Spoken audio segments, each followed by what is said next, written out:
In the brutal deserts of North Africa, the Allies faced disaster. Their tanks were outdated, their armor paper-thin. Against Rommel's panzer divisions, the M3 and M5 light tanks were little more than rolling coffins. By late 1942, crews knew the odds. Enter battle, and survival was unlikely. Their 37mm guns bounced harmlessly off German Panzers, while enemy shells cut through them with ease. A replacement wasn't just wanted, it was urgent.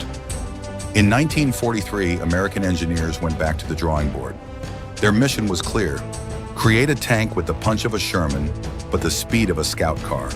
The result was the T-24 project. Compact and mobile, it carried a 75mm gun on a lightweight frame. When the first prototypes rolled out in October, commanders were impressed. Orders skyrocketed from 1,000 to 5,000 almost overnight. For the first time, the Allies had a light tank that matched their vision of fast-moving warfare. By April 1944, the new tank, now called the M24 Chaffee, was rolling off production lines. It carried a crew of 5, powered by twin Cadillac 5.8 engines, capable of speeds up to 25 miles per hour across rough ground. Its sloped armor gave some protection, but at just an inch thick on the front and barely half an inch on the sides, it was never designed to slug it out with Panthers or Tigers. Instead, the Chaffee was built for reconnaissance. Crews would push ahead of the main force, scout enemy strongholds, relay positions over radio, and slip away before the Germans could react. In Europe, the M24 arrived too late to change the course of the war, but in the Pacific, it quickly proved its worth.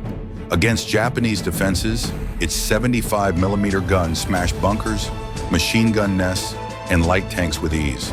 Soldiers praised its mobility, calling it a lifesaver in the dense jungle terrain.